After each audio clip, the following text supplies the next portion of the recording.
Appreciate the reporting. Investigators obviously are going to be digging through Major Hasan's past with a fine-tooth comb, talking to those who knew him, worked with him, and worshipped with him. Some troubling clues, though, are already emerging. As I just said, I talked earlier today with a former classmate of Hasan, Dr. Val Fennell. They were in a Masters of Public Health program in Bethesda a couple of years ago. Fennell says he saw plenty of red flags during the time he knew Hasan. Dr. Fennell, you took a class with Major Nidal Hasan in 2007, 2008. What was he like? What was the first you noticed him? Well, we were in a master's degree program together, and he was a very outspoken opponent of the war on terror, and he even equated the American war on terror with war on Islam. And that's what he said it was. He said it was a war against Islam. Yes, he did. In what context did he say this? He said it in a classroom environment as part of a presentation he was supposed to give in an environmental health class, a presentation that really didn't have anything to do with environmental health, yet he proceeded to go ahead and do it. So wait a minute, you guys are in an environmental health class, which I guess the kind of presentations most people would give would be about, I don't know, mold or something. Mold, ozone, yes, exactly, air quality, those kind of things. And so he gave a presentation instead on the war on terror. Exactly. Did that strike you as odd? Very odd. And we were taken aback by that. And in fact, I and several other people raised their hand at the end of that, and during that presentation, and openly questioned the instructor and said, "What does this have to do with environmental health?" And yet, he continued to let him present his topic. What kind of a guy was he? I mean, was that the first time you had sort of had a sense of him? Yeah, that was really one of the first classes in the curriculum that we took, and so it was really the first experience that I had with those views. But those views were a large part of his personality for the entire year, and he would routinely get into discussions and arguments with people. Made himself a lightning rod for that kind of criticism.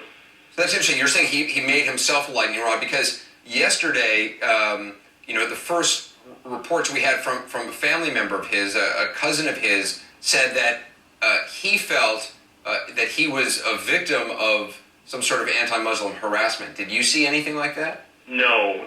As a matter, our class was a very diverse class, people from many different backgrounds.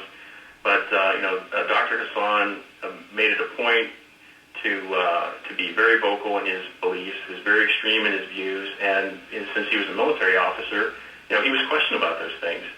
So he sort of brought the criticism upon himself. Was one able to have conversations with him that did not involve this? Or, I mean, how vocal, how I don't know if militant is the right word, but how vocal was he throughout the course of this year? Well, he was very vocal. He talked about other things, of course, but this was a big topic for him. It was a dominating topic for him. I mean, he even did try to do his end of the year project on something related to a climate survey on Muslims in the military. So it was a large part of what his whole year was about there. I imagine, I don't know if you or other people must have kind of been curious. It's not every day you see a guy in uniform who seems to be so against U.S. policy or against what the military is doing. Yeah, that's exactly correct. And military officers take an oath to uphold the Constitution and to defend the United States against all enemies, foreign and domestic. So you have to wonder if someone is this conflicted, what was he doing as a military officer? Did his rhetoric ever concern you? I mean, did you ever think like I should talk to somebody about this, or is somebody noticing this? At times, and I know another student actually approached the faculty about him and called him a ticking time bomb. Really? And that student was concerned because of a PowerPoint presentation that Dr. Hasan gave in the human behavior class, which justified suicide bombing. Wait, he actually gave a PowerPoint presentation in a class justifying suicide bombing? That's what I understand. You understand that from what another student has told you? Yeah, from another student, exactly. When you heard he was a suspect in the Fort Hood attack, what went through your mind? Well, I was shocked. I was shocked that these things happened. But also, at the same time, I really was not surprised given his rhetoric.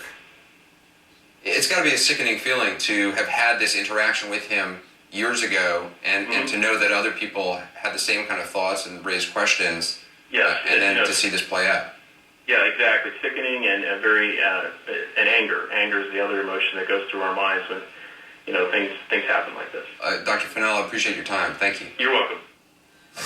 By the way, we're trying to track down information about the report he said about another student talking about a PowerPoint presentation that this doctor had given in support of suicide bombings. We're trying to reach that student and find out any more information we can on it. There's a lot of moving pieces to this puzzle that we're trying to figure out exactly who this guy is. A spokesman for the Uniformed Services University, where that course took place, told us, and I quote, "It's hard to believe someone would tell our faculty this guy is a ticking time bomb and then no one would do anything. We can't comment on any specific allegation. We'll leave that up to investigators. There is an investigation going on." So we'll continue to follow that. Just ahead, could the military miss warning signs in the Fort Hood massacre? Major Hasan's friends and colleagues described red flags, as you just heard, picked up years ago. So how did the alleged shooter slip through the cracks, if in fact that's what happened? Also tonight, Uncovering America, a radical Islamic group praising the attack on Fort Hood and on the streets of New York, preaching hate out in broad daylight.